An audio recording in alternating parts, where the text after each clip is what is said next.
श्रीमद भागवत महापुराण स्कंध चौथा अध्याय 6. कैलासावर जाऊन ब्रह्मादी देवांकडून श्री महादेवांची मंधरणी. मैत्रेय म्हणतात, जेव्हा रुद्राच्या सेवकांनी सर्व देवांचा पराभव केला आणि त्यांची सर्व अंगे त्रिशूळ, पट्टीश, खड्ग, गदा, परीघ आणि मुद्गर यांनी छिन्नविच्छिन्न केली, तेव्हा ते देव, ऋत्विज आणि अन्य सदस्यांसह फारच भयभीत होऊन ब्रह्मदेवाकडे गेले आणि त्यांना नमस्कार करून त्यांनी सर्व वृत्तांत सांगितला. भगवान ब्रह्मदेव आणि सर्वांतर्यामी श्रीनारायण आधीच हा भावी उत्पात जाणून दक्षाच्या यज्ञात गेले नव्हते. ते ऐकून ब्रह्मदेव म्हणाले, देवांनो, तेजस्वी पुरुषाकडून एखादा अपराध घडला तरी सुद्धा त्याच्या प्रतिकाराचा प्रयत्न करणाऱ्या मनुष्यांचे बहुधा कल्याण होत नाही. शिवाय तुम्ही लोकांनी तर यज्ञामधील योग्य भाग भगवान शंकरांना देऊन त्यांचा मोठाच अपराध केला आहे.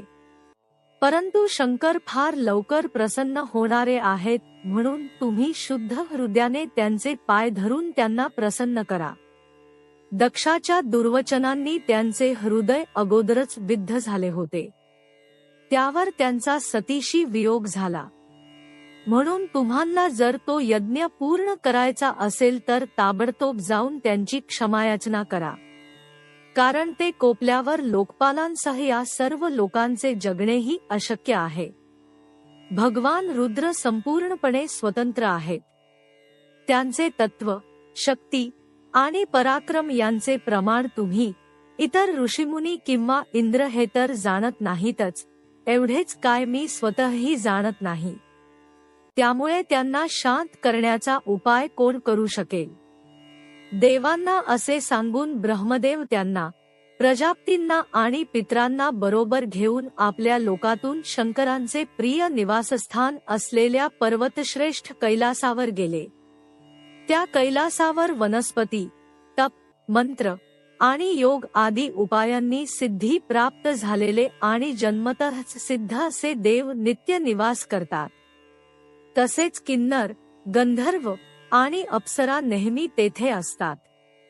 त्यांची शिखरे रत्नेजडित असून ती निरनिराळ्या धातूंमुळे रंगीबेरंगी भासतात. त्यांवर अनेक प्रकारचे वृक्ष, वेली आणि झुडुपे आहेत. तेथे पशूंच्या झुंडीच्या झुंडी वावरतात. तेथे निर्मल पाण्याचे अनेक झरे वाहतात. पुष्कळशा गुहा आणि उंच शिखरांच्यामुळे तो पर्वत आपल्या प्रियतमांबरोबर विहार करणाऱ्या सिद्ध पत्नीयाचे क्रीडास्थळ बनला आहे.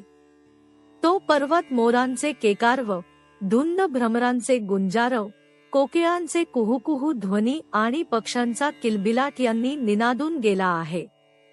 तेथील कल्पवृक्ष आपल्या उंचूंच फांद्यारूप हातांनी जणू पक्ष्यांना बोलावित आहे. तसेच हत्तींच्या चालण्या फिरण्याने तो कैलास पर्वत स्वतः चालल्यासारखा आणि झऱ्यांच्या खळखळाटाने बोलत असल्यासारखा वाटत आहे. मंदार, पारिजात, देवदारू, तमाल, आसना, ताड, कांचन आणि अर्जुन वृक्षांमुळे तो पर्वत रमणीय दिसत आहे. आंबा, कदंब, नागचाफा, पुन्नाग, चाफा, पाटल, अशोक, बकुळ, कुंद, कोरांटी, सोनेरी कमळे, वेलदोडा, दालचिनी, जाई, मालतीच्या सुंदर वेली, तसेच शेवंती, मोगरा, कस्तूर मोगरा यांनी तो शोभत होता. फणस, उंबर, पिंपळ, पिंपरी, वड, निंब, भुर्ज, औषधी वनस्पती, सुपारी, मोहाची सुपारी, जांभूळ, खजूर, आंबाडा, आंबा, चार, मोहा, हिंगणबेट, वेळू, बांबू इत्यादी भिन्न भिन्न प्रकारच्या वृक्षांनी तो मनोहर दिसत होता. तेथील सरोवरात चंद्रविकासी, निळी, पांढरी इत्यादी अनेक जातींची कमळे उमललेली होती. तसेच ती गोड किलबिल करणाऱ्या पक्ष्यांच्या थव्यांनी सुंदर दिसत होती. तेथे जिकडे तिकडे हरिण, वानर, डुक्कर, सिंह, अस्वले, साळी, नीलगाय, गेंडे, वाघ, कृष्णमृग, रानरेडे, कर्णांत्र, एकपद, अश्वमुख, लांडगे आणि कस्तुरीमृग राहत होते. आणि तेथील सरोवरांचे तट केळींनी वेढलेले असल्यामुळे सुशोभित दिसत होते. त्याच्या चारी बाजूंनी नंदा नावाची नदी वाहत होती. तिचे जल देवी सतीच्या स्नानाने अधिकच पवित्र झाले होते. भगवान भूतनाथांचे निवासस्थान असा तो कैलास पर्वत पाहून देवांना मोठे आश्चर्य वाटले. तेथे त्यांनी अलका नावाची एक सुरम्य नगरी आणि सौगंधिक वन पाहिले. तेथे सगळीकडे सुगंध पसरवणारी सौगंधिक नावाची कमळे उमललेली होती. त्या नगराच्या बाहेरच्या बाजूने नंदा आणि अलकनंदा नावाच्या 2 नद्या वाहत होत्या. त्या श्रीहरींच्या चरणसंयोगाने अत्यंत पवित्र झालेल्या होत्या. विदुरा, रतिविलास करून थकलेल्या देवांगना आपापल्या निवासस्थानातून येऊन तेथे जलक्रीडा करतात आणि त्यात प्रवेश करून आपल्या प्रियतमांवर पाणी उडवतात. त्यांच्या स्नानाच्या वेळी त्यांनी लावलेले केशर धुतले गेल्याने ते पाणी केशरी झाले होते. ते केशरमिश्रित जल तहान लागलेली नसतानाही सुगंधाच्या लोभाने हत्ती स्वतः पीत आणि हत्तीणींनाही पाजीत. अलकापुरीत चांदी, सोने आणि बहुमूल्य रत्नेस जणवलेले शेकडो वाडे होते. त्यांमध्ये अनेक यक्षपत्न्या निवास करीत होत्या. त्यामुळे ही विशाल नगरी विजा आणि यांनी आच्छादिलेल्या आकाशाप्रमाणे दिसत होती. यक्षराज कुबेराची राजधानी असलेल्या त्या अलकापुरीला मागे टाकून देव सौगंधिक वनात आले. ते वन रंगीबेरंगी फुले, फळे आणि पाने असलेल्या अनेक कल्पवृक्षांनी सुशोभित होते. तेथे कोकिळ आदी पक्ष्यांचा कलकलाट आणि भ्रमरांचा गुंजारव चालला होता. तसेच राजहंसांना परमप्रिय अशी कमलकुसुमांनी सुशोभित अनेक सरोवरे होती. ते वन जंगली हत्तींच्या शरीराने घासल्या गेलेल्या हरिचंदन वृक्षांना स्पर्श करून जाणाऱ्याही सुगंधित वायूमुळे यक्षपत्न्याचे मन वारंवार उल्हसित करीत होते.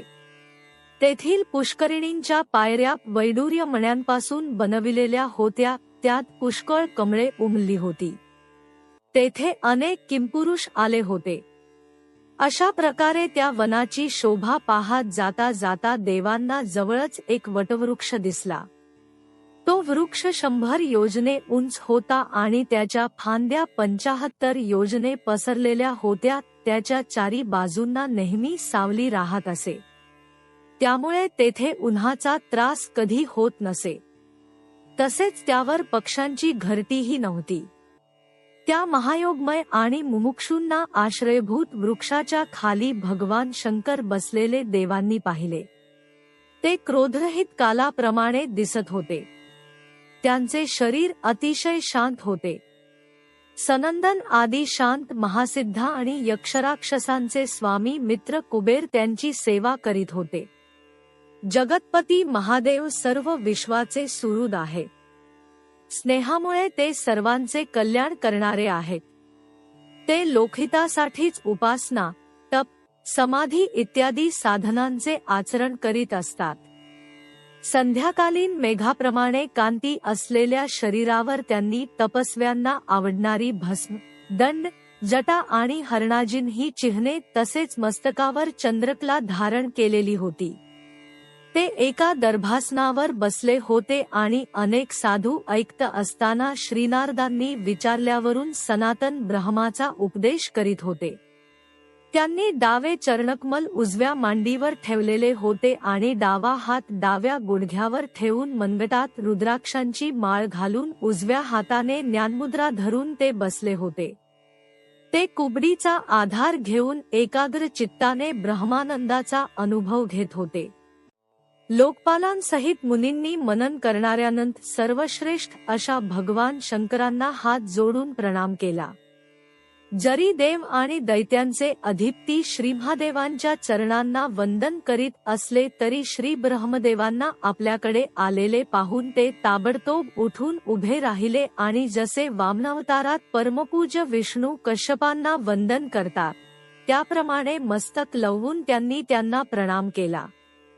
शंकरांच्या चारी बाजूंनी जे महर्षींच्या सह अन्य सिद्धगण बसले होते त्यांनी सुद्धा याप्रमाणेच ब्रह्मदेवांना प्रणाम केला.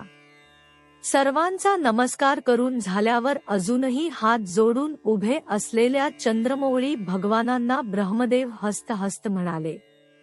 श्री ब्रह्मदेव म्हणाले, आपण संपूर्ण जगाचे स्वामी आहात हे मी जाणतो, कारण विश्वाची योनी प्रकृती आणि त्याचे बीज असणारे शिव यांच्या पलीकडे असणारे जे अद्वितीय परब्रह्म ते आपणच आहात. भगवन, आपण कोळ्याप्रमाणे आपल्या स्वरूपभूत शिवशक्तीच्या रूपात क्रीडा करता करता लिहिल्या या संसाराची उत्पत्ती, पालन आणि संहार करीत आहात.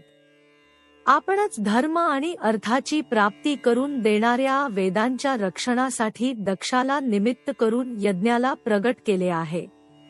आपणच घालून दिलेल्या ज्या वर्णाश्रमाच्या मर्यादा आहेत त्यांचे नियमनिष्ठ ब्राह्मण श्रद्धापूर्वक पालन करतात.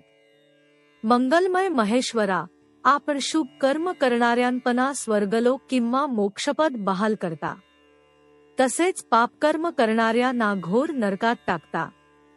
असे असूनही काही व्यक्तींच्या बाबतीत या कर्मांचे फळ उलटे कसे होते? जे महानुभाव आपल्या चरणांवर स्वतःला समर्पित करतात, जे समस्त प्राण्यांना आपल्याच ठिकाणी मानतात आणि सर्व जीवांना अभेददृष्टीने आत्म्यातच पाहतात, ते पशूंप्रमाणे सहसा क्रोधाच्या अधीन होत नाहीत. जे लोक भेदबुद्धी मानणारे असून कर्मांमध्ये आसक्त आहेत, ज्यांचे मन चांगले नाही, दुसऱ्याची उन्नती पाहून ज्यांचे चित्त रात्रंदिवस कुढत असते आणि जे मर्मभेद करणाऱ्याही आपल्या दुर्वचनांनी दुसऱ्याचे चित्त दुखवितात, त्यांना सुद्धा आपण मारणे उचित नाही, कारण त्यांना त्यांच्या नशिबाने आधीच मारलेले असते. नारायणांच्या प्रबळ मायेने मोहित झाल्यामुळे जरी एखाद्या पुरुषाची कधी एखाद्या ठिकाणी भेदबुद्धी झाली, तरी साधू पुरुष आपल्या प्रेमळ स्वभावामुळे त्याच्यावर कृपाच करतात. दैवामुळे आपल्यावर झालेल्या अन्यायाचा प्रतिकार करण्याचा प्रयत्न ते करीत नाहीत. प्रभो, आपण सर्वज्ञ आहात. परमपुरुष भगवंतांच्या दुस्तर मायेने आपल्या बुद्धीला स्पर्शही केलेला नाही. म्हणून ज्यांचे चित्त मायेमुळे कर्ममार्गात आसक्त झाले आहे, त्यांच्याकडून अपराध घडला तरी त्यांच्यावर आपण कृपाच केली पाहिजे. हे भगवन, आपण सर्वांचे मूळ आहात. आपणच सर्व यज्ञ पूर्ण करणारे आहात. यज्ञभाग मिळण्याचा आपला अधिकार असूनही या बुद्धिहीन यज्ञकर्त्यांनी तो आपल्याला दिला नाही, म्हणून हा यज्ञ आपल्याकडून उद्ध्वस्त झाला. तरी आपणच या मारल्या गेलेल्या दक्षाच्या अपूर्ण यज्ञाचा पुनरुद्धार करण्याची कृपा करावी. हे प्रभो, हा यजमान दक्ष पुन्हा जिवंत होऊ दे. भगदेवतेला नेत्र येऊ देत, भिगूंना दाढीमिशा येऊ देत आणि पूषाला पहिल्याप्रमाणे दात येऊ देत. हे रुद्रदेवा, शस्त्रास्त्रांनी आणि दगडांच्या मार्याने ज्या देवता आणि ऋत्विज यांची शरीरे घायाळ झाली, ते आपल्या कृपेने पुन्हा बरे होवोत. यज्ञ पूर्ण झाल्यावर जो भाग शिल्लक राहील तो सर्व आपलाच असेल. हे यज्ञ विध्वंसक, आज हा यज्ञ आपल्याच भागाने पूर्ण होवो. स्कंध 4 अध्याय 6 समाप्त. हरि ओम तत्सत.